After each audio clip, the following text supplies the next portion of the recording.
Welcome everyone to another NFT Gaming Podcast. Today we are so happy to have Bonz from R-Planet, another familiar face, Mitch from Yieldsquad, as you may recall from an earlier podcast, and of course we got Yusuf and myself, Fedzi from NFT Gaming. Today's podcast, if you haven't yet been aware, we're going to be taking a deep dive into R-Planet with our special guest Bonz, and we'll be taking it from there. So just to kick things off, it's great to have you on the podcast. Amazing that you made the time. It's awesome to have you here. I just want to sort of start off for some new people here. If you can just give us, a little bit of a breakdown of the game, just for some people who are new to the NFT scene or may not have as much background in our planet, and maybe any tips for those newcomers. Well, thanks for having me, first of all, and glad to be here joining you guys. Yeah, R-Planet. Tips for new people. I would say first, just get involved with staking some NFTs that you're already collecting, and if you're new to Wax, I would say start looking into projects that you like to collect and build up your collection and look at what projects we're working with and what projects we're offering staking values for, and come stake your NFTs and start earning ether. That's really the what most people's introduction to R-Planet is, right? Is they hear about this staking thing, they have some NFTs in their wallet, they kind of want to learn about it, so you stake some NFTs, and all of a sudden you got this ether, and people are like, how am I earning this ether? Why does this ether have any value? Well, it's because we gave it utility, right? And so that's kind of the name of the game. Is you launch a game, you give a token utility, and then people will give it a value. And because, as you guys know, you can use the token to create NFTs within the platform. It gets people hooked. It's fun. Everyone likes that sort of rush of being able to open an NFT pack. And what R-Planet sort of enables is a cool little alchemy game where if you have enough ether to craft these elements, and as long as you're one of the first 600 people to create it, you get an NFT, and you get that lottery ticket of opening that pack. And I'm sure, as you guys know, some of these NFTs that are coming out now are like pretty valuable, and they're little income generating devices in and of themselves. So it's pretty cool. Yeah, Yeah, absolutely. for sure, for sure. And just sort of branching off on that a little bit. I know right now or previously it was you guys sort of chose the biggest communities or communities that you thought would be good for the R Planet staking ecosystem. In the future, are we moving to more of a voting system? Yeah, that's a great question, man. And yeah, you're exactly right. We started, of course, by thinking, how are we going to attract the collectors from Wax. So we took the biggest project at the time. GPK was Yep. was one of the first ones we picked to add, which was actually just 1 year ago. I think it was just 2 or 3 days ago was the 1 year anniversary of GPK. So it's kind of crazy to think that was only a year ago. It feels like, so in crypto years, feels like forever, but it was just 1 year ago that really was the first major project to launch on Wax. I remember telling so many people about the launch happening, and people at the time were still even saying like, wait, what? Digital collect their NFTs? What? Everybody remembers Garbage Pail Kids, right? And people are still just, it's funny to think that a year ago, NFTs was still just not really making its way into the mainstream. And you think about where it is now, right? People talking about on MSNBC, the Beeple artwork, and just NFTs in general. It's just so mainstream. It's come so far in the last year. But yeah, so we started with, all sort of the biggest projects at the time, with the idea being that, we're going to bring in the biggest collectors. Obviously, the people who have the biggest collection are going to have the most to gain from coming to our planet and staking their NFTs, right? So we started with those projects, and of course, then expanded. A lot of people wanted to be added. We started a list, and basically started accepting projects that were and sort of absorbing these other communities, right? So you have all these different NFT projects sort of have their own little like community around them, right? Which is what you want to have. And so by offering them staking rewards, we brought together all these different communities all around Wax, and sort of brought them all to our platform to and gave them incentive to play the game. So and as you asked, the new staking system will actually enable sort of a new system of voting projects in. So there's a swap system coming, as I've mentioned before, and just in case anybody doesn't really realize what's going on, we're building out a swap system so that I've kind of referred to it as like the Uniswap of for Wax fungible tokens. So it's going to be a place where all all the Waxon and Caponium fans out there, and Weekenite fans, all the people who are mining lands of our planet are going to be able to just go to a sort of a one-stop swap shop and just trade their fungible tokens for anything from wax to Aether to really anything, because it's going to be kind of like Uniswap in that way, and basically anybody can make any pool that they want. So it's going to be kind of like an easy to use for beginners who maybe, you know, some people who are new to crypto or new to even wax or trading NFTs, as we are kind of talking about before the show, right? They see exchanges like Alcor or you know, KuCoin, and Right. and it could be, yeah, it could be a little bit like intimidating, right? Like not everyone understands like order books and like placing limit orders or market orders, whatever Yeah. even the difference between the two. And Yeah. so yeah, we want to make it really easy for people who are like coming into the space, who are really new, who just want to get into the NFT game, get into NFT gaming, right? So there, you know, there's a huge people coming in. Obviously, you guys are servicing this market and trying to get people educated on what's up with NFT gaming. And so obviously, as you know, like making it as easy as possible for these people, totally lowering the barrier of entry and just giving them a, you know, easy to understand, you know, place where they could just basically see how do I turn these things into wax, or how do I turn these things actually into money or whatever, right? Is a lot of what people ask when they're new, and giving people an easy way to swap their tokens is I feel like going to be a great way to really grow the platform.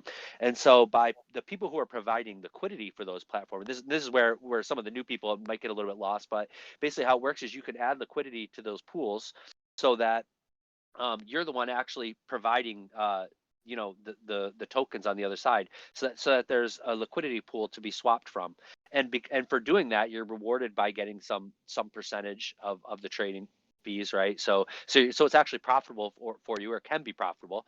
But yeah, learn about what you're doing. There's such thing as impermanent loss. You want to learn about all that, but ultimately, you know, for the people who have minerals and are looking for other ways to earn yield, you can be a liquidity provider. And for providing liquidity, you're going to be able to earn another token, which is going to be our governance token. And this token is actually going to enable or give people the rights to vote. So it's another way to sort of like Okay. incentivize the people who have land and the people who are already involved in our planet, Wow. because those are the people who should be able to make the decisions for the platform moving forward, right? The people who are the biggest investors and the biggest believers in the project, those are the people who want to be able to have a say in what's going to, like, the direction that we're going, right? And those are Sure. the people who deserve to have a right to say, hey, you know, we're huge investors in our planet, or we've been playing the game the whole time. We've built up lands, or we have all these minerals. Really, and anybody can really, you don't even need lands, because as we were talking about before, you could just go buy those minerals. They're for people are trading them right now on Alcor Exchange. So Yep. even without lands, you can come in and be a Waxon whale or a Weekenite whale just by going to Alcor and trading for them, right? And so as long as you have those minerals, right, which we can get into later, what that's all about for anybody who doesn't really know, but as long as you have those, you can provide liquidity, and basically you're going to earn governance tokens, which is going to give you the right to say, hey, I want this project listed because I like the community, I like their project, I like their art, I like the team, whatever, right? Or it's my homies, we launched this project, we want to get our project listed, right? Because that's kind of where a lot of it's at, right? Yeah. Is that people are hitting us up, they want to see their project listed, and I tell them all, like, hey man, we'll get involved in the game, get involved with mining the minerals, get yourself some Yep. R-Planet land, tell your homies to get some R-Planet land, or get in the R-Planet Discord and start campaigning for your project to the people who do have the lands, and start saying, hey, you know, this is our project, this is why we think we should be listed, and try to gather support and try to gather your community, because that's really what it's about. Is like the people with the biggest communities are the people that we want listed, right? It's like because obviously there's a million projects, everybody wants to be listed. For sure. Yep. You know, we have to come up with a way to fairly sort of let the community decide who should be basically listed. So Right. that's kind That of makes where a the lot of voting sense. is going to come into play. Yeah, Now, I have a oh, question sorry. about the swap system, if you don't mind. Sure, I was man. curious if you guys are planning to initially limit this to fungible tokens just from our planet, or if you're going to open it to any fungible tokens that are on the Wax ecosystem. Oh, Like, that's a great question. Are Colo Box going to be traded on here? Yeah, Because they're FTs. yeah, yeah. You're exactly right. Or how about TLM, right? Like, what if people want Sure. to trade? What if people Yeah. want to trade Waxon for TLM tokens if they're Alien World fans, right? Wow. Maybe you're mining your our planet land, but you want to be flipping those rewards into some Alien Worlds gear or whatever, right?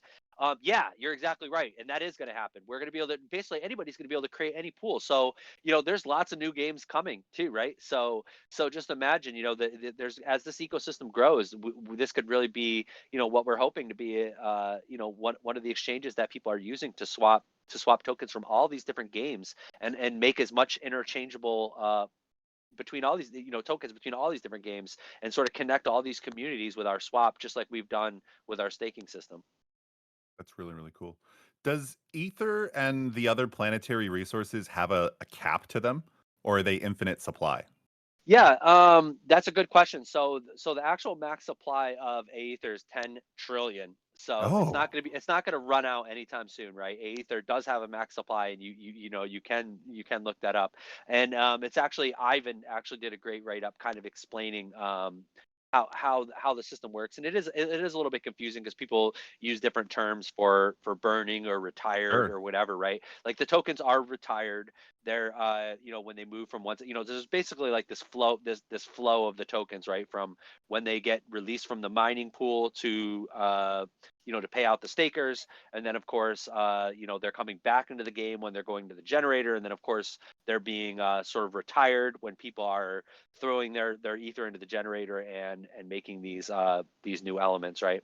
And so So there yeah, is a there write is up of like, this, like the tokenomics, because I've looked yeah, everywhere for the best. info on this stuff, and I've never been able to find Yeah, any. honestly, and it is a little bit like, like I said, the best the best explanation really, and Ivan did a great job. Shout out to Ivan. He's one of our hero community members, has been really part of the weekend family since we launched Prospectors back in 2018. But basically he did a great write up kind of explaining how the tokens do sort of move. There's a flow to them, but ultimately, and as he kind of explains, they're not going to run out. Like, you don't need to worry. That's funny because people then worry. Well, what about when they run out? Well, I think the math extrapolated out was in the almost 30 years or something. It's like 20 something years that it would take even if everybody's staking everything and everybody's just getting ether to actually take all those 10 trillion out. But I think, as Ivan explains, the tokens won't actually run out. So if anybody's interested in actually trying to figure out how that all works, I'll post a link to it. I'll make sure you guys get the link to it. He's posted it in the R-Planet Telegram several times. I believe it's also can be found in the R-Planet Discord, and we'll get that over to you guys. So if anybody's really interested in taking a look at that, you can really take a look at it. But I think the important thing for people to remember is, a lot of people are like, wow, it's 10 trillion max supply of tokens, and it's like, well, those tokens are all still locked up, right? And only something like point something percent has been released so far, right? So just like with anything, it's supply and demand, right? And the supply of ether right now is ridiculously low compared to the max supply, right? So yeah, when people start talking about 20 years worth of ether, it's like think about where we were 20 years ago and what your phone looked like, even, or what Oh my games you were God. playing, Oh, yeah. and then think about Think where we're at in 20 years. I don't think we're going to be worried about like how much ether is left, like, or running out or anything like that. All that really matters is this: like, there's X amount of circulating supply tokens. Right. Those are the tokens that have all been paid out so far. And of course, you can look that up. It's all public information. It's all on the blockchain, and you can look right on blocks of how many have actually been distributed so far.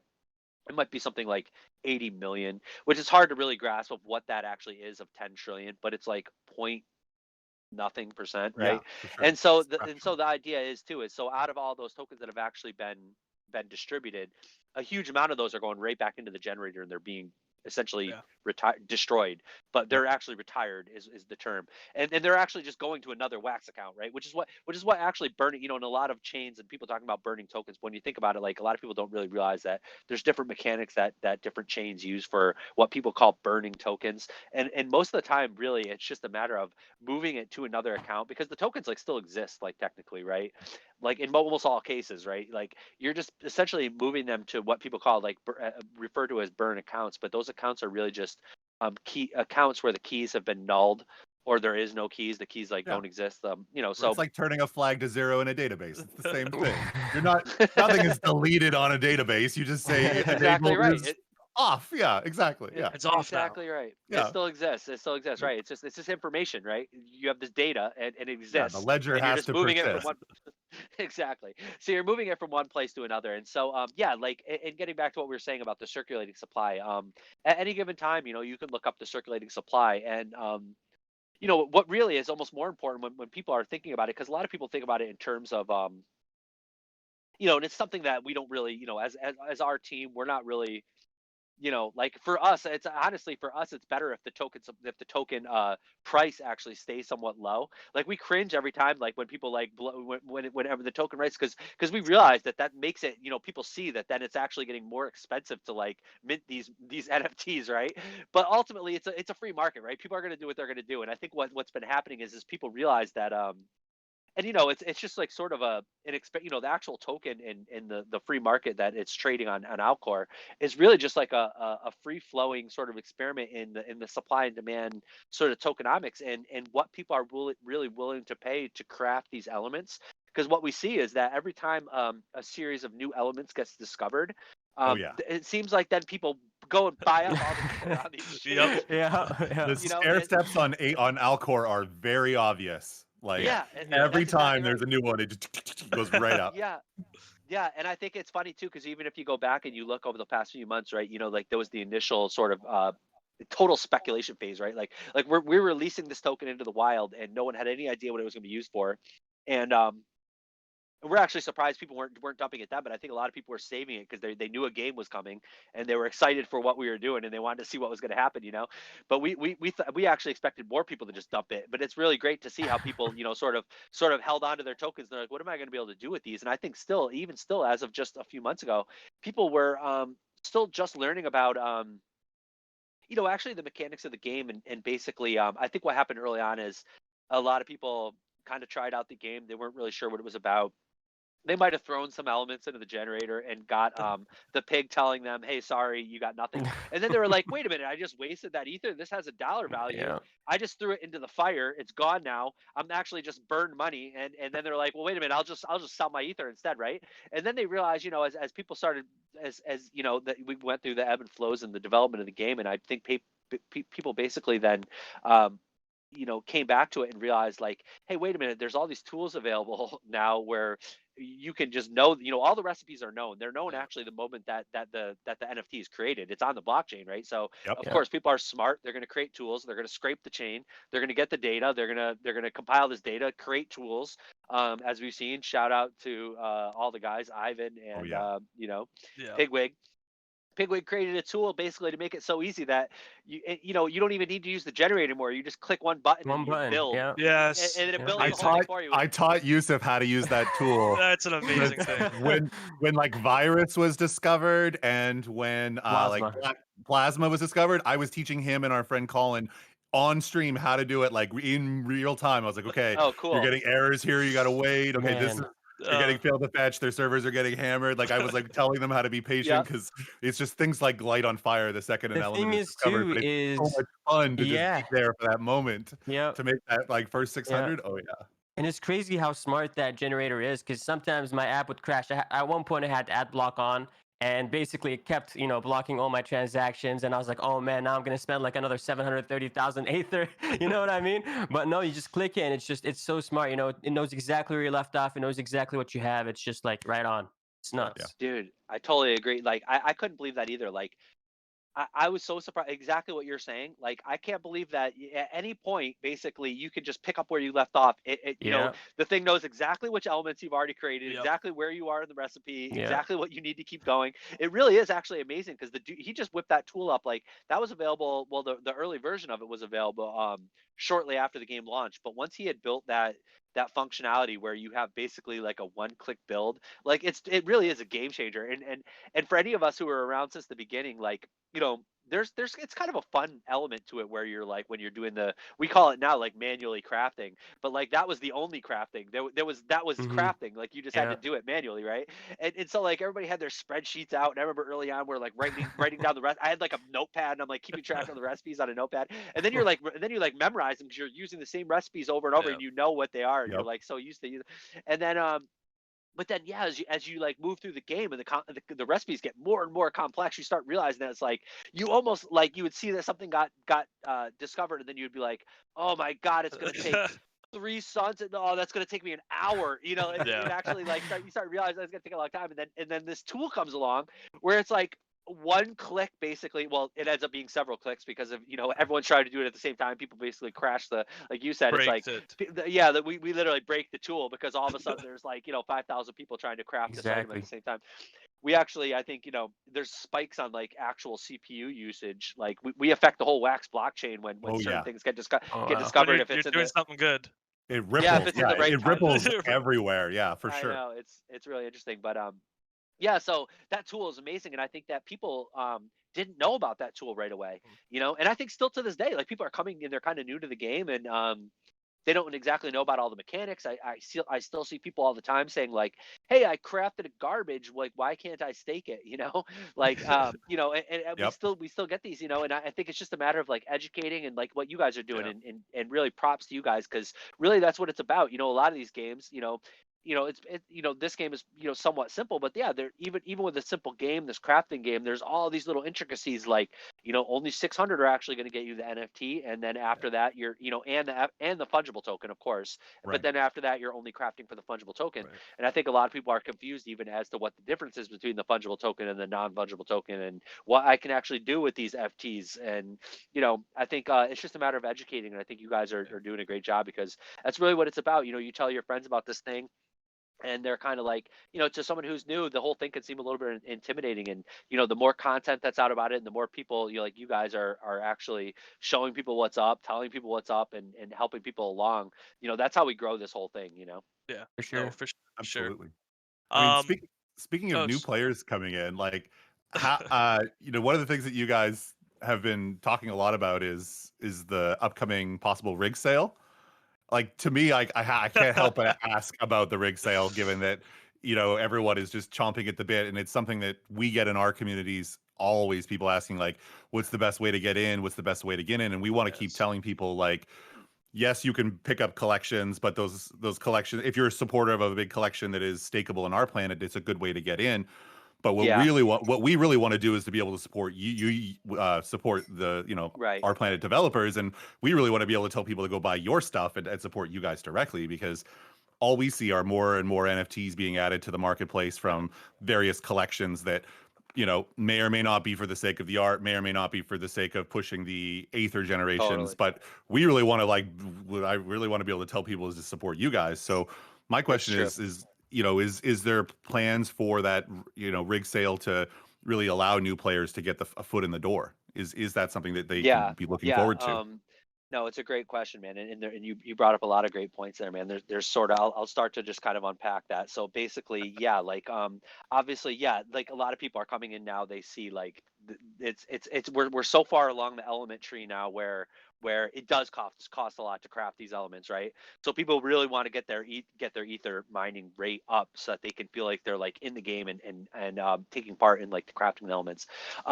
First, I'll say on that note, and I know we've been teasing this for a long time, but there is still some things coming that are actually going to be geared towards I'm just kind of like careful what I'm saying here, but basically Sure. we're very conscious of the new people. We want everyone to be able to have basically a chance to have, because we think the fun part of the game is actually generating the elements and getting the NFT, Of course. and opening that NFT, right?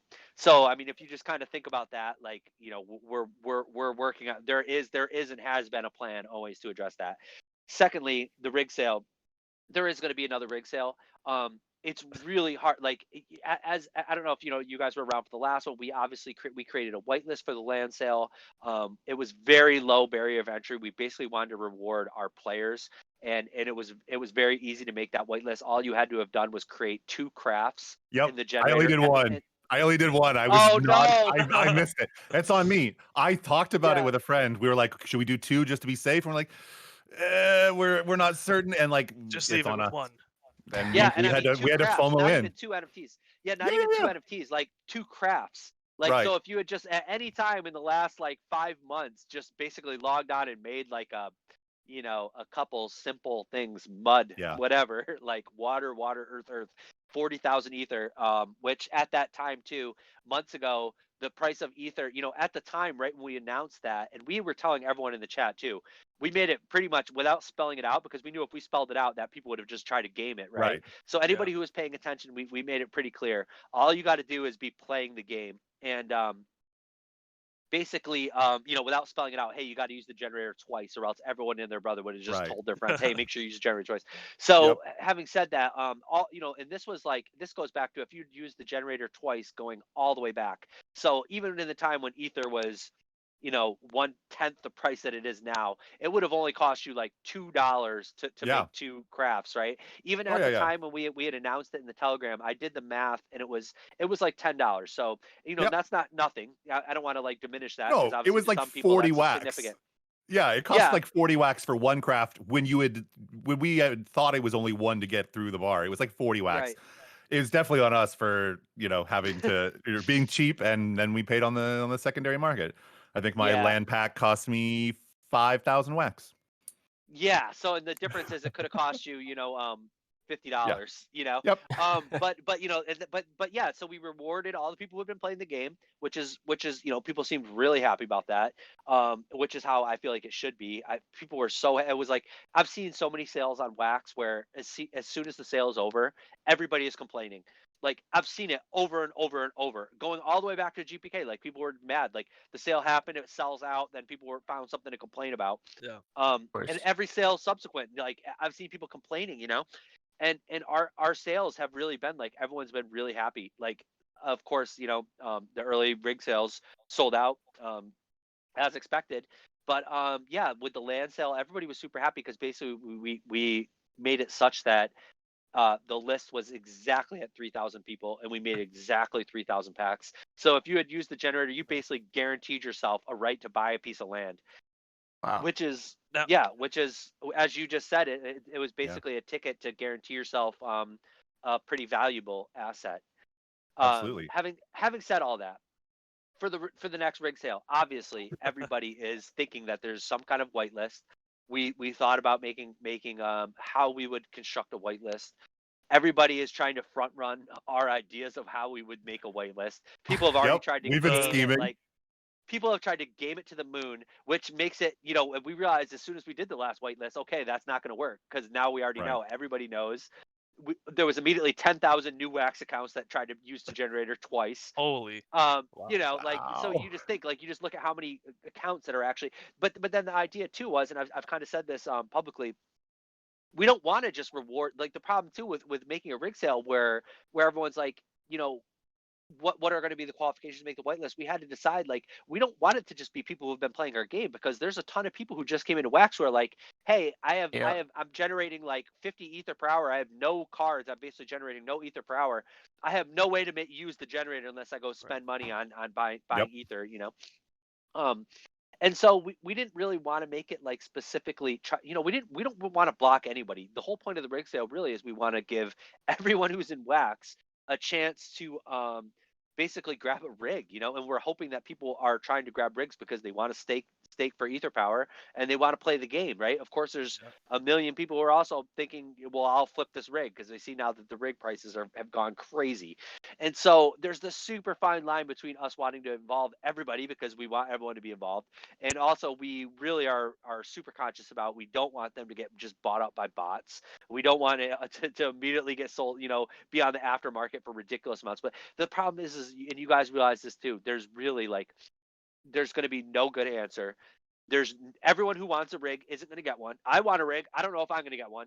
I've been shut out of sales before, of our sales, right? Like, I'm just like everybody else. Like we're all going to try to get one, and not everyone is going to be able to get one. Like, I want to make that really clear. Like we all want one, right? Everybody wants one, or as many as we can. I want 50 of them, Sure. Like, if I can get 50, I'll take them, But then if I get 50, someone else is getting 0, right? Right. Like, so we're and then the fact is, people are like, and if you go through the chat, people are suggesting, like, people are like, why not just make, there's, I think, 50,000 people that are registered that are staking on R-Planet, and someone literally said, well, why don't you just make it so that everyone who's staking can get on the whitelist? Why don't you just make 50,000 rigs? And it's like, well, then it's like, it's like, no, we're Yeah, not going to totally destroy the economy that we've created either, Right. Yeah. So it's Yeah. like, it's like a really fine line between like, we want to make enough rigs that people can hopefully get some. We want to make a few enough rigs that we don't completely destroy the rig market value that are already out there. We want to include everybody, but then we also don't want to include bots.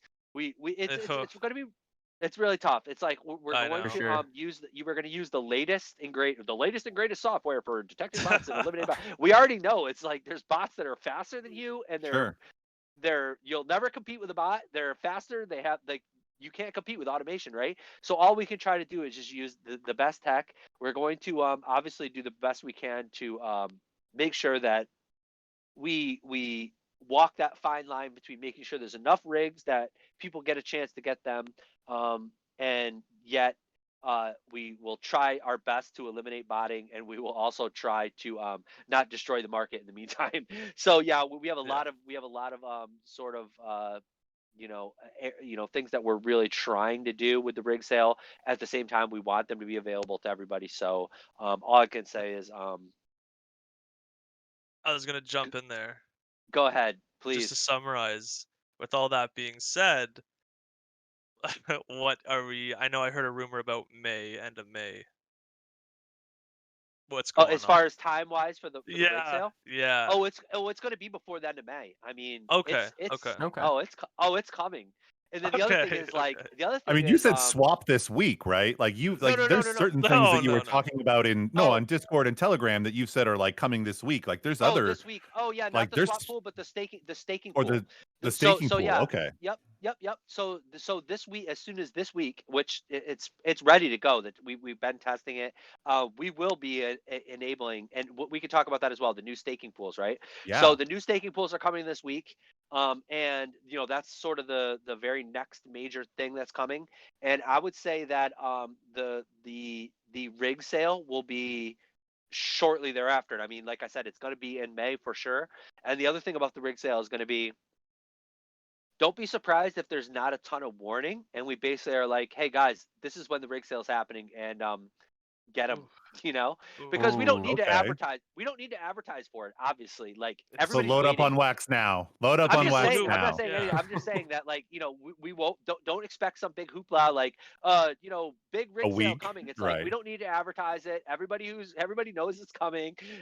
We won't need to make a big, there won't be a banner ad for it. Let's just put it that way. It'll be announced. It'll be, obviously, it's not like we're gonna try to hide it.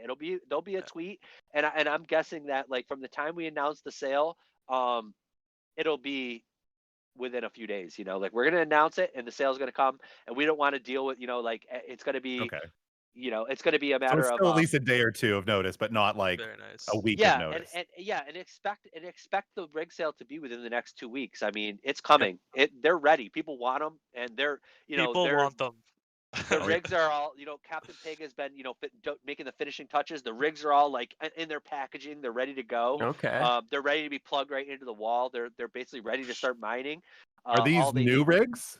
Are these new Um, rigs or part of the yeah, existing packs? that's that nobody knows that yet. There is gonna be a Oh. version 3 of rigs, so Oh. there is gonna be a new rig pack, and there'll be the version 3. And there might be some of those same sort of classic designs that we all have come to know and love, like the Yeah. some of our classic rigs. But yeah, I know you some love that Phototron. yeah, that Phototron's my favorite, man. And the Weed Miner, Yeah, man, I hear you. Weed Miner I 3000. for sure. I was curious. So, like, when you talk about staking pool changes coming in, is there going to be like, what is the ideal sort of ratio of staked Aether for R-Planet elements and rigs to other collections in the ecosystem? I'm curious, like, where is it now, and where do you guys think it should be? Like those ratios between those two things. No, that's a great question, man. I think we've always kind of said that, and as you pointed out earlier, like, we want people to collect our stuff, right? I mean, we want people to buy rigs. We want people to be investing in the ecosystem, i.e., getting the ether, putting it back into the game to try to create more R-Planet NFTs, which are the elements, right? Um, Having said that, yeah, we of course, we want to reward all these other communities that have already been here with us and that have joined us, right? We don't want any project specifically to be nerfed, right? the issue is that some projects like just kept producing using the same templates over and over, and so because a template might produce like the equivalent of like a mythic, and then it's up to them to just decide like or the equivalent of a mythic in another collection, and someone else, and then people just decide like well, we'll just release 1,000 mythics, and you can just Oh buy my them God. for XXX dollars, right? And that's basically what's been happening. So there's Yep. been like there's been some just like there's just been some collections that are producing that all of a sudden, because basically what we've always intended is for there to be basically a cap per collection. The problem is, and we were initially intending the cap per collection to be because people release the whole collection, say like GPK, right? We know that there's this many assets in the collection, and we can decide that collection should get X amount of ether per hour. Say it's like 1 million ether per hour, right? Right. And we don't have to worry about that changing because they're not going to just start dropping more GPKs every week. Yeah. Right. We're not worried Right. about that. We know that there's no more GPKs coming, right? But the problem is we of course expanded to the community, and then we give them say a cap. But then the problem is they realize that then they can use that same template, and if they make more Wow. NFTs, that those NFTs will be stakeable. And Yep. then they realize like, well, hey, if they're stakeable for this much ether value, they will probably fetch this much wax on the market. So I'll just start charging that much wax on the market for these NFTs I'm making. And it sort of turned into a game where people just started thinking that they could just print Right. infinite like ether. And obviously that's not Artists running sustainable their for own us. fucking rig sales, Yeah, practically. that's exactly what it is. It's Which exactly is what it jacked is. up because like you were the guys that should be getting the damn money. Yeah, that We kind wanted of, to go to you guys. yeah, that kind of became a little bit of a problem. And so we've kind of been saying the whole time, we've been reminding our community like since the beginning, don't look at other projects for the staking value alone, and please just only collect projects that you would. I say all the time, only collect projects that you would actually collect if they had zero staking value. That's the best way to do it. Like seriously, if you look at a project and you're not really super into the artwork or into the community or into being part of that community, don't buy it, because if you're buying it only Agreed. for the ether value, Agreed. you set yourself up for possibly being disappointed. And that's not what that we're not trying to disappoint people. We're trying to like reward communities. So if you're already a part of that community, you like that those NFTs, you like being part of that community, you like the art, you like whatever that community is doing, buy those NFTs to support that community. And then on the side, you're going to enjoy the rewards that we reward your community for being a good community. Having said that, there's also our partner projects, right? We've people, as people know, we've partnered up with, there's projects who basically said, hey, we want to work with you. We work with them in various ways, and basically we allow them to say, hey, we're going to be listed on R-Planet. For example, like just Pumped Up Wars, right? So that's an old project. We've worked with these guys for years, right? That's a game. People didn't really know what Pumped Up Wars was. Actually, they were a game on EOS like years ago. So anybody who's been around the space for that long might remember playing that game. But yeah, they're one of our partner projects, so we know for sure they're going to be listed, right? But so the deal is going to be they're going to get a pool, just like all these other projects are going to get a pool, and whatever that pool is, say I use the example 1 million ether per hour, right? And I'm just kind of throwing that number out there. I don't know if that's what the actual pool is going to be or not, but with that cap, it doesn't matter how many, like it's going to disincentivize them from overproducing, because they're only going to basically be watering down their own community. So then their own community their own community might say, and also, so it's like, it also kind of like keeps everyone honest in a way too, because, like within your own community, say, a team makes a certain amount of NFTs, and then, they see where these NFTs are and who's getting what staking power. And it kind of is a way to keep everybody honest, because you could really tell, within your own community, say, we want our staking power to remain, viable. And so don't water down our staking value, or don't, overproduce a certain NFT, because we've already collected your base set, and we want to keep our staking power high. So it actually it's a positive feedback loop, because basically what it's incentivizing is all the great things about NFT collecting, which are scarcity, right? Like having some amount of fixed amount, even if it's a large amount of NFTs, you still want the rarities to be rare. I mean, right? That's kind of the whole point. People want there to be. You don't want to just flood the market, because then it lowers the collectability, right? And then the other thing that's important that people realize is that, like, yeah, it's like, you have these sort of two different camps of like, you have people that are collecting NFTs, like you have these collectibles sets, you know, like Blockchain Heroes, right? Like it's a set of collectibles, right? Like you're buying the art in the hopes that one day people will think that that art should be, you know, or just, you know, you like it. Maybe you don't care if it ever goes up in value or down in value. You just want, you don't care about the value. But what we see is, you know, just like in every other collectibles in real life, you know, people are hoping that collectibles become collectibles, right? That they somehow in the future that people will have a value for them, right? So then the other side of that is giving an NFT utility, which, you know, sort of you know, and then you build a community around like a game, you know, like say Alien Worlds have done, and then they, you know, you give these NFTs a utility, and then they have a value. And you know, I know that you know, so NFT, you know, it's bringing up Alien Worlds, it's actually a good example because they have within their game the ability to create abundant NFTs, and those are infinite, right? Infinite. You can Yep. create infinite of them. So those infinite NFTs, you know, we originally had given them a value, or we're actually still right now giving them a value, right? Which actually is we're giving away ether, right? We're giving away some amount of our pool to these NFTs, which could be created infinitely. It also costs us RAM to store them too, which is sure. a whole nother part of the story. But even just the ether value alone, the fact that we're giving away ether, but then you have these bot armies that are now mining these NFTs infinitely, and Yep. they now want to collect infinite Aether, right? Yeah. Which is totally unsustainable. Everyone who Yep. thinks about it logically can understand that. But of course, there's a lot of people who you know, get upset about things, and you know, people were hurling some names and had some not so nice things to say about us for it. But ultimately, we still reward Alien Worlds NFTs. That's the bottom line. It's like all the ones that have a set number, and Yeah. all the ones that have a rarity to them and that can't be produced infinitely, we're still totally rewarding them. And that's the whole point. We want to be able to know that there's a cap to you know, how much ether we're giving away, and we can't reward people for you know, producing an NFT that could be produced infinitely, because of course there isn't, even though 10 trillion is a pretty big number, it's not infinite. So as much as infinite as much ether as we give away, we can't afford to give away infinite For sure. ether. So if going, abundance Go are for going it. to zero, does that mean that the other staking values for our planet, or not for our planet, yeah, for our planet, for Alien World stuff, might get a change in their values eventually? Alien World's abundance are going to zero. That's a Right. fact. You could take that to the bank. That one And for sure. please unstake them. If anybody's We listening have. and they have any, We've I told our appreciate it. communities explicitly to undo it Thank now. you. Like Yeah, we Thank you. since We do since appreciate that. like over a week ago, when you like really said some strong stuff in Telegram, we went to everyone and we said, like, if you ever want to be considered, like, do this now. Yeah. Like, the minimum we can do to support is this stuff. Like, then Exactly, that's what and we want to really do. appreciate that. And that's dude, we appreciate it. So they're going to zero anyway, and so hopefully that will disincentivize people to hopefully people will unstake them at that point anyway. But hopefully we won't have to go to further like No, disincentivization I want to see an methods. incentive for staking the non-abundance, though. I want to see Yes, those get a you're little more exactly right. juice.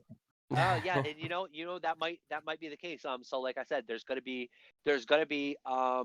yeah, that's possible. I'm actually not sure because I haven't actually looked at the numbers that the other Alien World NFTs are pulling. That's actually an interesting question. That's it's totally possible. I have no idea what that is or not, but I know that some projects may see their NFTs being buffed, as they like to call it. Other projects will almost certainly see some of their NFTs Redistribution. be nerfed, right? And Yeah. so really it comes down to this new system is sort of fair and it's transparent. All these projects are going to get the same size pool. You're all going to be given whatever it's going to be amount of ether per hour. It's up to you whether if your collection has 1 million NFTs or if your collection has 100,000 NFTs. Well, that's on you, and that's the size of your collection and the size of your community and the distribution, and you guys can all share that pool. And so the NFTs, the collections that have smaller pools, they may very well see some cards may actually be increased in value. It's totally possible. Interesting. Yeah. Okay, so two things I want to mention real quick, guys. First thing is we are doing a giveaway. We are giving away an element sponsored by Bonz and R-Planet, and it is a diamond, I believe. It's an element, and I do believe there is a code that you need to enter for that giveaway. The code is Waxon. That's WAXON, like the land in R-Planet. And so yeah, sorry, I just had to mention that real quick. So another part that I want to talk to you about, Bonds, here is just quickly going back to the rigs. We know there's rigs and there's elements. What's the difference between both? Like, will rigs be used, for example, to build land? Will it be used to build buildings? It's a good question, man. No, rigs are very specifically used for ether production, right? Um, the difference is rigs were all created and as an R-Planet NFT and sold by our team. The only way to get a rig pack was to buy them from our initial sale, and then of course they could be sold. You know, they're on the secondary market as well. But we created rigs, right? Elements, every element NFT, other than of course the first four, you know, the original, what we were referring to as the God NFTs, right? They all have been created out of the generator, right? So Yeah. what we did was to start the game was because well how would you create the first four, right? The earth, water, fire, and air, right? How would those four have ever existed? So what we had to do is what way back at the beginning we did an initial sale, which was packs, and we sold 600. Just like every other element, there's only 600 of each element. So we sold packs of air, fire, and water, right? And they were literally $5, right? You could buy these packs for $5, right? And Yeah. early on, I think we were giving like 100 ether per hour staking for those as well, too, right? So even those land packs, I mean, dude, that was months ago. So I mean, those land packs have all since paid for themselves. But the reality is that money all went into the prize pool for the R-Planet generator. So our team didn't make a cent from that sale. It was strictly to self-fund the actual mechanism to reward people, to create an incentive for people to throw their ether into the generator, into the fire, if you will, to create to discover a new element, right? So every time a new element is discovered, not only are you rewarded that inventor NFT, right, which is the equivalent of the mythic, right? So it's huge staking value. You're also given the FT and the actual NFT. So you have the pack, which if you open it, you're going to be the first one to open it. So you're guaranteed a number one min. So you're guaranteed sort of all of these perks, but you're also guaranteed the little wax prize that's shown on the top of the generator, which isn't so little anymore, especially when wax went up. I think it was like when wax was 30 cents. Like it's a significant little prize. It's 500 wax Sure. thereabouts. And basically that wax comes from that initial prize pool that was set up by us doing the initial sale of elements. So those original sell elements were sold. But after that, all the elements that you see in the game, all the NFTs that you're seeing for sale in the secondary market have all been created by a user by throwing elements into the generator. And that's the only way that you can create those elements. And the first 600 times that the correct recipe has thrown into the generator, the user receives that NFT. And of course, that NFT is a pack which can be opened, and then you have, you know, according to the random number generator, a chance to open anything from a common to a mythic, and that's going to determine the staking value of that NFT, is the rarity and the level that it's at, of course, like the tier level of that element. So yeah, like the difference between the rigs and the elements, the main difference is elements are only created in the generator, and rigs are only bought through a sale. The difference going forward is going to be, or how your question, to answer your question about how rigs will be important in the future, Aether will always be important, right? And so the thing that people have to remember is, as we move into these next phases of the game, people are going to want to upgrade their lands. The whole name of the game is going to be upgrading your sure. land. Yeah. People aren't realizing, okay, so a lot of people are focusing on these minerals because they know that that's going to be how you build your army, right? But in order if you want to boost up that mineral production, you need those fungible tokens. So it's always going to go back to Ether. Ether is the lifeblood of this entire thing, right? Because ultimately, there's only going to be so much land, right? And in order to keep those lands producing more and more, if you want to grow your robot army, basically, you're going to need a lot of those minerals. And if you want more minerals, the way to get those minerals is buy fungible tokens. So even after so at some point too, it's going to be, you know, the ether production is going to be almost exclusively, people are going to need that ether to upgrade their lands. That's going to be the main thing. People aren't going to think of it as, I need that ether to create an NFT, which is the name of the game right now. People are going to need that ether to get their land hyped up, you know, so that they can build more robots, because that's going to be what the game is evolving into, you know. Right, for Okay. That's a sure. perfect I mean, segue. just on the topic of robots and the next phase. Um, I did like generally are how are they gonna work? Are they gonna be stakeable, or is it more you're gonna send them out on a mission, and then depending on the other person's robot army, it's like an algorithm, and then That's you get like exactly right. a It's like math based. You're not going to be able to okay, stake them. You're gonna basically be able to you're gonna like choose. You're basically fighting them, right? right, So yeah, you're gonna basically be battling. It's like a basically a math, exactly like you said. It's like right. algorithm. It's basically a math based game. And so yeah, we'll have a ton of, obviously, as we move into phase 2, and then during phase 2 there'll be a ton of a ton of information explaining like how the actual mechanics will work. I know everybody's excited to find out how the robots will actually battle, and some people have been a little bit worried because they've heard me talk about how in the future we plan to make it so that you could actually fight over the land.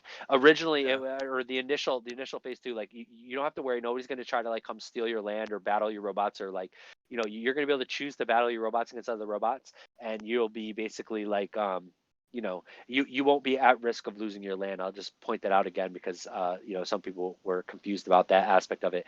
That's definitely into phase 3, and that's definitely like a later on sort of aspect of the game where you're going to actually be able to take your robot army and battle another robot army for the land that those robot armies are coming from. So you can imagine someone with a wax on land and someone else with another land. You'll be able to battle those two lands, and it's a winner take all battle. But that's definitely further down the line as far as development is concerned.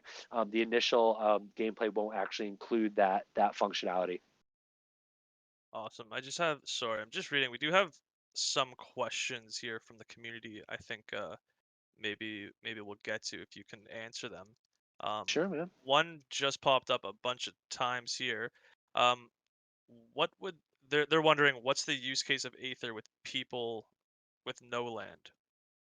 So I'm assuming maybe they're worried or that the Aether would Yeah, no, that's a good yeah, question. I mean, like I said, so Ether will have a value. And there's actually like a number of things that we're in the future that because Ether's a token we could just as easily create all kinds of other use cases for it. yeah, The sky's the limit, of course, but just on the base level for our planet, you think people are gonna, just like they do now, right? Like an element gets discovered and people go buy up all the ether. There's gonna okay, be people who only have X amount of land but would like to have a gigantic robot army. And those people are going to want to buy ether. Like that's going to be how you grow your robot army, is via ether. And so there's going to be a lot of people who don't have a ton of staking power, who are going to come into the game later on and who are going to find out about the lands and are maybe only going to be able to buy one piece of land, and they're going to have no ether staking power, and they're going to need ether to go create those right, fungible tokens. It also creates a healthy secondary market too, like for the fungible tokens. So people who are creating a ton of ether, you're still going to be able to create those fungible tokens, and those fungible tokens are going to have a huge important value in building out the our planet, right? Like all these things that we're creating are to build the infrastructure. Like right, that's kind of the backstory of the game, right? Like the animals are on the spaceship, they're on the way to our planet, they're using this generator they're using ether to create all the things they're going to need to rebuild this world, right? So as we get to our planet, all these things are going to be needed, right? And you think like we haven't even discovered all the elements, and we're already coming upon elements that are like pretty expensive to craft, like, or relatively speaking, right? But you have these elements that are, I think we just saw some that are like almost 20 million ether, right? So you think like as the game now imagine in the future when the our planet evolves to the point where that element is needed to grow your robot army. What happens when it takes a whole bunch of gold to actually to build out your robot army? Well, you're going to need those fungible tokens, right? So there's going to be this need to okay, create those fungible tokens. So people need that ether. So there's always going to be a need for ether. There's always going to be the generator will always be operating.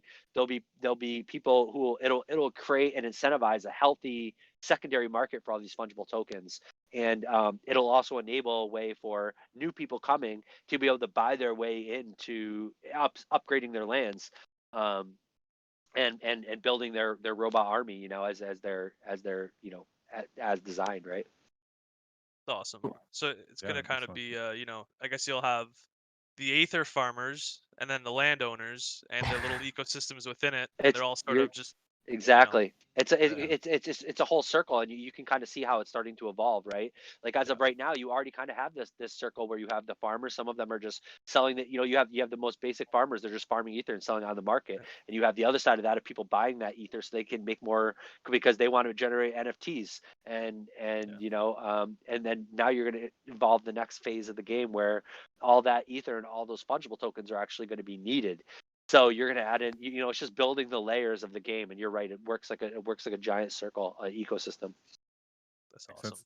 Do we know how long it might take in the future to build a bot?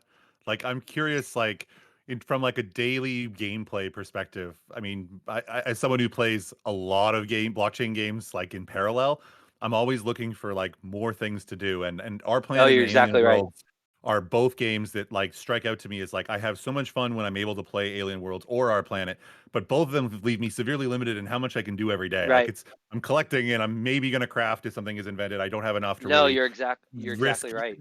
garbage, so You I'm gonna have to you play it nailed it. safe.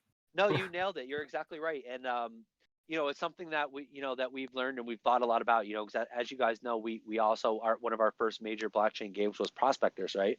Yeah. So that's another game where, you have this entire economy. It's a huge circular economy, way more involved than anything our planet does, right? You have all these different people working all these different industries, and they're all needed. And they all have a need, right? Like the guy that's crushing stone who has a stone factory, the game wouldn't exist without that dude, just like the dude who's making the gold pans or the dude who's running the gold mine or any other job. So basically you have all these different things working together, right? But again, to your point, um, you could log on in 10 or 15 minutes and you put all your guys to work. You set up some work orders, or you're doing things, and then you have these long periods where there's really like nothing to do, right? And that's kind of like the one thing is, right, you want people to come back, right? So I think with prospectors, you can log in, maybe 3 times a day, and put your guys to work for like 4 or 5 hours, and then sort of log in, which is, and it's kind of interesting because like you hit on these different sort of types of gamers, right? So you have these you have some people that don't have time to game all day, right? And you have some people that literally just want to game all day long, right? So and then you have these different types of play to earn games where you have people you want to sit there and click a button all day long, right? They could be playing Alien Worlds, or they're like literally sitting there like you with the the bird that like pecks and can peck like a peck one key all day long, right? So you have some people that sit and want to peck a button all day long, and then you have other people who are like, I just kind of want to like play this game for 20 minutes, and then I want to go to work and like go to my real job, and then come back and play it later, like when I get home from work or something, right? So you have all this whole varying thing, and you're kind of right, like you nailed it. Like with Our Planet, it's like you don't really need to play it, right? Like you see something get invented, you haven't been on for a day or two, you log on, you got a bunch of ether created, you can craft that new element, and then you stake it, and you're like, yes, now I'm up to whatever staking power, and I'll log on tomorrow and play again, right? So you have again that like you're catering to those kinds of people who don't sit at their computer all day, whereas this next phase of the game is definitely going to be more geared towards people who do want a little more of like an interactive sort of game, who That's do want to awesome. like sit and strategize, and maybe come back on a few times a day, and sort of have your various like robot battles going. So yeah, there's definitely like a whole range, and again, just like bringing up how all these aspects will work together. It also kind of will sort of, just like we've done by bringing in all these different communities on Wax, we're also sort of enabling a different type of gameplay for different types of gamers. Yeah. So we have everything from the casual dude who like doesn't have time and doesn't really want to play games, and hopefully we'll have this other side of it where it's going to be people who are like full on gamers and really want to like do this alien battle thing like for a job, and they want to sit and battle robots all day. And like yeah, and being able to give that whole wide range of audience something That's fun that awesome. they actually likes to do. Yeah, That's awesome. So here's another totally. question. This is another question that we've had from multiple viewers, and their question is: do we need land to build robots? That's a really good question, because not everybody is going to be able to have a land, right? Um, I think that's been one of the things that we even as a team have been talking about, because you need the land to produce the elements. But I think that we're trying to develop a system where you don't necessarily need the land. You really just need the minerals. to build the Okay. robots. So now you have Mhm. even another layer to it. So you have all the people who own the lands. Maybe they don't want to build robots, but they're the ones producing all the minerals. So they're going to Okay. be they're the farmers for the robot builders. Yeah, So now yeah. you have another layer of farmers that can be supplying minerals to the people who are the hardcore gamers. So it's just like layers of the game, and yeah. That's So great. I think that what you're really going to need to build the robots is going to be the minerals. And so Awesome. yeah, you could be a nomad robot farming army. Farming. Yeah, Farming. farming. A That's Cool. that's good to farting robot hear. army. Yeah. Farting. Hey, put it in the game. Some dev Exactly. that's watching. We're already have we're gonna Farting have we're robot. already gonna have.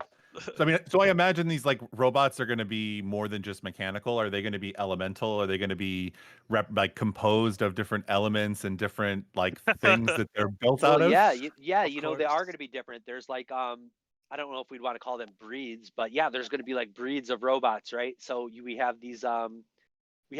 have these like robot families, and I think it's 7 different types from each of the lands. So like if you're a Wow, wax on guy and you have a whole bunch of wax on and wax on is that's your me. deal, you're gonna be able to create 7 different types of wax on based Ah. robots. Damn. And then Very cool. if you're a Caponium dude, you are gonna be able to build 7 different types of Caponium.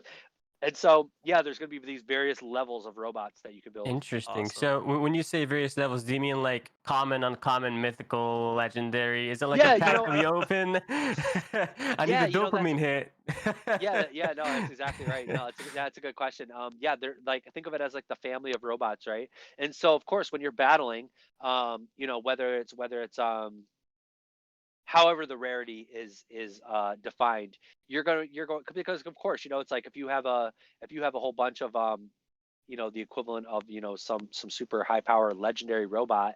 I don't want to go try to battle you with a bunch of my common little robots, right? So Yeah. yeah, there's definitely going to be this whole element of the relative strength of the robots, let's call it that way, right? So within these 7 robots, you're definitely going to have these varying powerful, and of course that's where the fungible tokens fits into this whole thing too, right? Because like not everyone is going to be able to afford to build a robot army that needs gold. Like not everyone's going to be able to afford to have 20 million ether gold robots, right? Some dude is though, and that dude's going to have a badass robot army, gold robots, like legendary gold, whatever, right? And then I that just want dude's to know brain. how good the weed bots are going to be, the Oh, cannabis dude, the Weebot, bots. they're The they're going to be one of cannabis the best. They're going to be one of the best I bet. best Oh robots. God. Yeah, I bet. there's going to be a whole Jamaica section on the R-Planet. The whole the Oh yeah. I revive robots where we don't really need to fight so much. We just chill and Yeah. They don't move very fast. They just kind of hang yeah, out and they're talk about just the They old days. protect ish, Yeah, they craft like hammocks and they're on island time. that's right. That's awesome. I think we are cutting into time here. I don't know if we want to take one more. Are you good for one more community Sure, question man. here?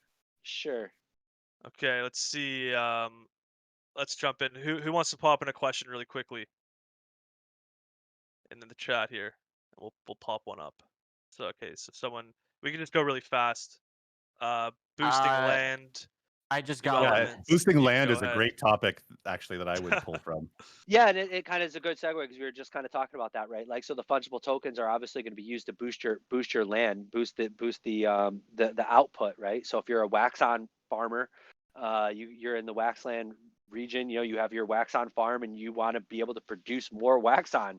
Yep. So that's where the fungible tokens come into play, and like that's again where the value is going to stay within the ether ecosystem because people are going to need those fungible tokens. So even if you don't have any land and you don't care about fighting robots, you don't care about any of it, maybe you don't have time and you don't want to learn about it, maybe you missed the land sale, maybe you don't want to mess with any of the minerals or anything like that, but you have a boatload of you know GPK, or you're just a hardcore collector in wax, and you have a big collection of NFTs and you're just mining ether, and you're going to be able to still create those fungible tokens, and those fungible tokens are still going to have a value, or you're going to be able to just sell that ether to people who do want to create those fungible tokens because they're going to need that For sure. cannabis because once it comes down to the fighting robots, like you might need those cannabis. You're gonna need a ton of cannabis.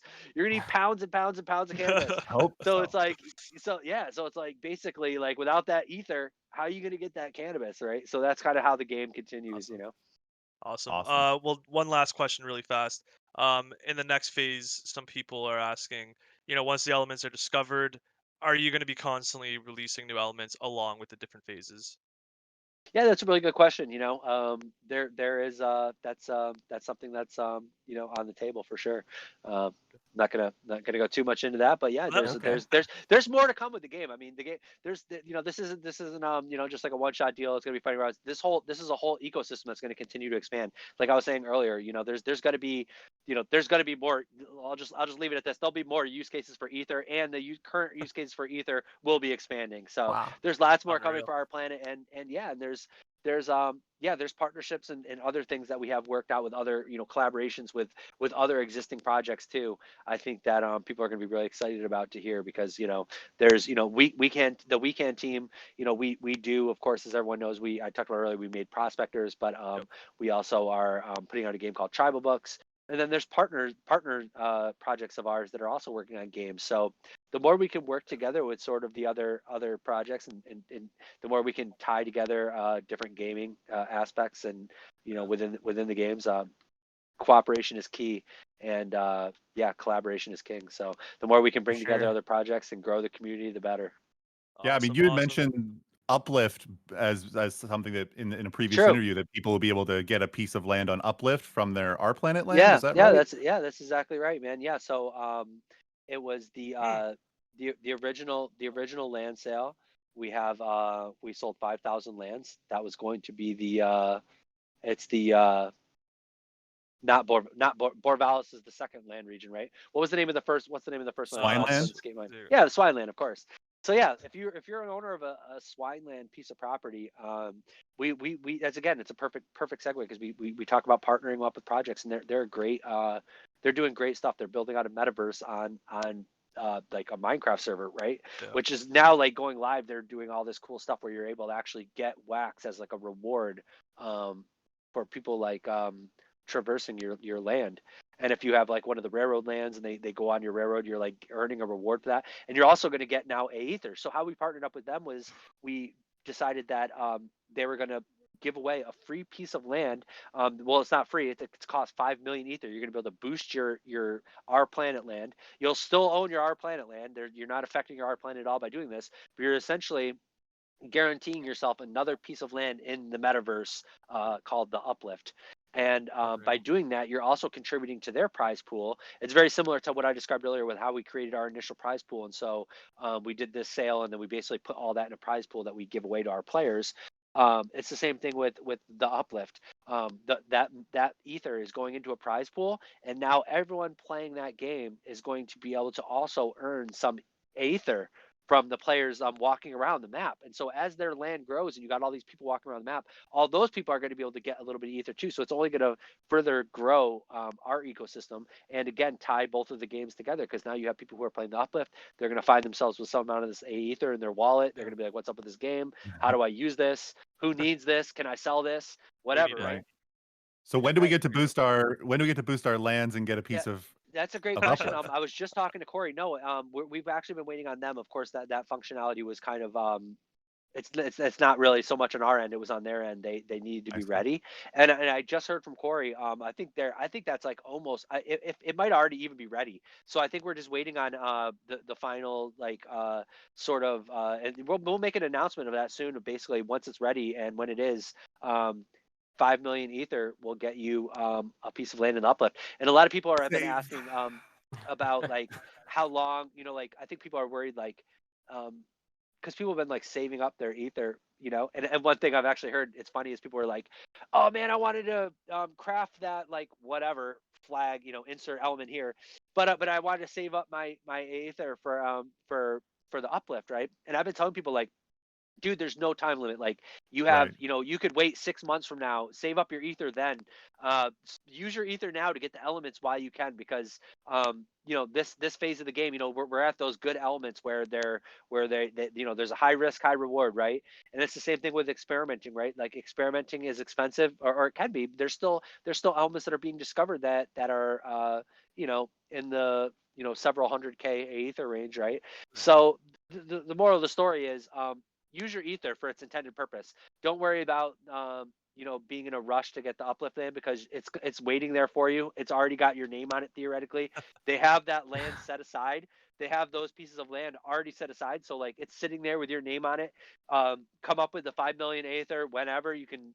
Let it build up over time, and whenever you have it, you can boost your land, is what we're calling it, and then you'll get that free piece of land and uplift, which is again another revenue producing Yeah. item. Utility So all it's around.